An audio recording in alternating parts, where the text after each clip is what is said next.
नमस्कार मित्रों, आज हम लोग अभ्यास करते हैं कमर के लिए योगासन।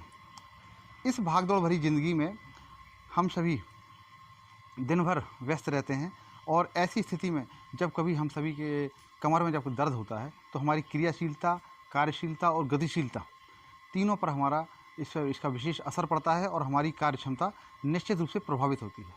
कमर के लिए व्यायाम के लिए कमर के लिए कुछ ऐसे विशेष आसन हैं, बहुत ही आसान और सरल से आसन हैं कि अगर उनका हम अपने योगाभ्यास में उनको हम शामिल करें और उनका अभ्यास करें तो हम कमर दर्द से निश्चित रूप से निजात पा सकते हैं और कमर दर्द हमारा सही हो जाएगा और हम अपने कार्यशीलता को, गतिशीलता को, कार्यक्षमता को हम पूरी तरह से हम इस्तेमाल कर सकेंगे। आइए अभ्यास करते हैं। योगासन के अंतर्गत 3 ऐसे आसान और बड़े ही प्रभावकारी आसन हैं जिनसे हम अपनी कमर दर्द से निजात पा सकते हैं। इसी क्रम में सबसे पहला अभ्यास करेंगे हम लोग भुजंगासन का।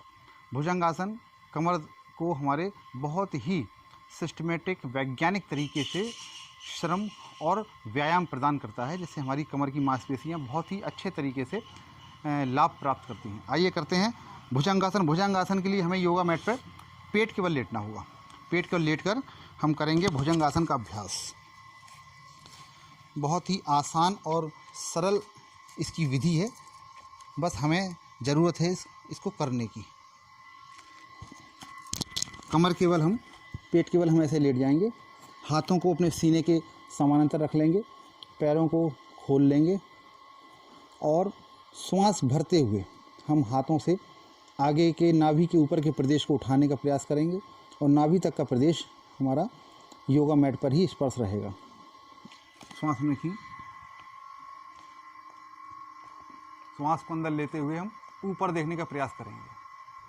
कमर तक का भाग हमारा ज़मीन पर है। बहुत ही प्रभावकारी तरीके से हमारे कमर को व्यायाम मिल रहा है।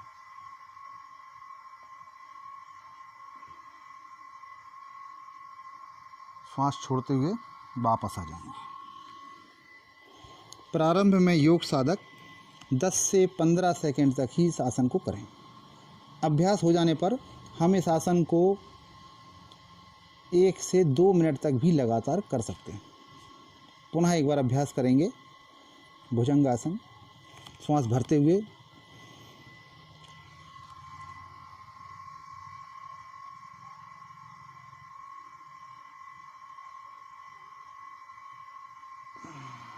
श्वास छोड़ते हुए वापस भूमि पर आ जाएंगे। भुजंगासन के इस दूसरे अभ्यास में हम हथेली को, हाथों को अपने ठोड़ी वाले प्रदेश के नीचे रख लेंगे। एक हाथ के ऊपर दूसरा हाथ, और श्वास भरते हुए हम अब पुनः उठेंगे और कोहनियों को पूरा सीधा करेंगे। पूरा भार हमारे इन हाथों पर और हथेलियों पर है और हम जितना हो सके ऊपर देखने का प्रयास करेंगे।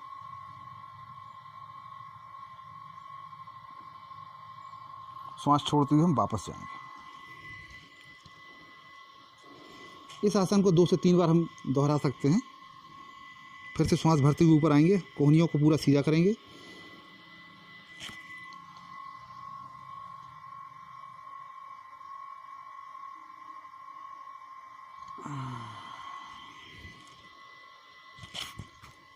श्वास लेते हुए उड़ जाएंगे।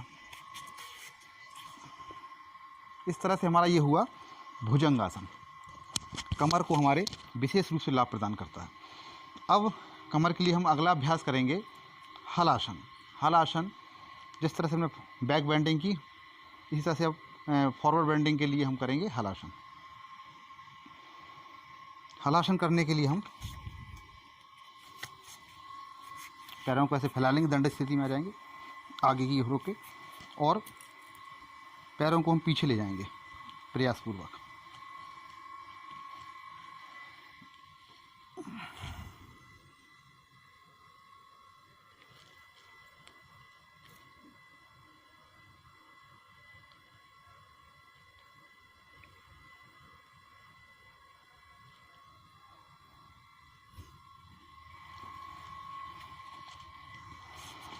इस स्थिति में हम रहने का प्रयास करेंगे और इस स्थिति को हलासन को हम 2 से 3 बार रिपीट करेंगे। 5 से 10 सेकेंड का ही अभ्यास करेंगे प्रारंभ में। इससे आप देखेंगे कि हमें कमर दर्द में विशेष रूप से इस प्रभाव उसका हमें स्पष्ट नज़र आएगा और कमर दर्द से आप निजात पाने लगेंगे। इसके बाद एक बहुत ही प्रभावकारी आसन है, आज का अंतिम आसन, जिसको हम करेंगे तो कमर दर्द से हम पूर्णतया निजात हम पा लेंगे। इसका आसन का नाम है सेतु बंध। इसमें सेतु की तरह हमारी स्थिति बनती है, पुल की तरह, इसलिए इस आसन को बोलते हैं सेतु बंध। बहुत ही आसान है, सरल है। पीठ के बल हम लेट जाएंगे। पीठ के बल लेट कर हम दोनों पंजों को अपने नितंबों के पास ले आएंगे। रिलैक्स स्थिति में लेटेंगे। इन दोनों हाथों से अपने पैरों की एड़ियों को हम इस पर पकड़ लेंगे इस तरह से। श्वास बाहर छोड़ते हुए अपने कमर के प्रदेश को हम ऊपर उठाने का प्रयास करेंगे यथासंभव, यथा सामर्थ्य।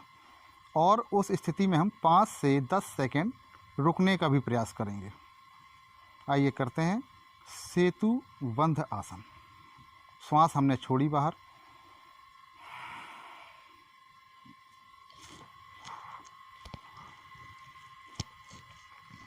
उठने का हम प्रयास करेंगे पूरी तरह से। आप देखेंगे आपका पेट और आपकी कमर बिल्कुल फ्लैट स्थिति में आ जाएंगे। पूरा भार आपके दोनों कंधों पर, दोनों जांघों पर, पैरों के माध्यम से है। इस स्थिति में आप 5 से 10 सेकंड रुकें।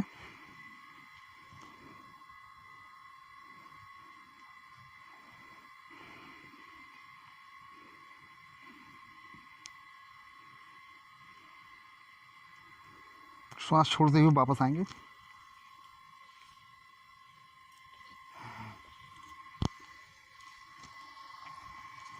वापस उठ जाएंगे, सामान्य स्थिति में आ जाएंगे। अब इस तरह से ये हमारे 3 आसन हैं हम लोगों ने अभ्यास किया आज। पहला किया हम लोगों ने भुजंगासन का अभ्यास, दूसरा हलासन, तीसरा सेतु बंधासन। बहुत ही सामान्य से दिखने वाले ये आसन, इनका अगर हम नियमित रूप से अभ्यास करते हैं तो इनका लाभ बहुत ही प्रभावकारी विशेष होता है। क्योंकि भागदौड़ भरी इस दुनिया में रुकना और थकना मना है। अगर हम रुकेंगे नहीं, थकेंगे नहीं, तभी अपनी कार्य क्षमता का पूरा उपयोग कर पाएंगे। और उसके लिए ज़रूरी है कि हम योगाभ्यास से अपना दिन शुरू करें। सुबह योगाभ्यास और दिन भर आप ना करें, अपने कार्यों को करें। तो सुबह योगाभ्यास हो और दिन भर अपने पूरे मनोयोग से हम अगर पुरुषार्थ करेंगे तो निश्चित रूप से हम सभी प्रगति को प्राप्त होंगे और अपने अपने लक्ष्यों को हम लोग पाने में सफल रहेंगे। आज के लिए इतना ही। मिलते हैं नवीन वीडियो में किसी नवीन क्रिया के साथ। आज के लिए नमस्कार।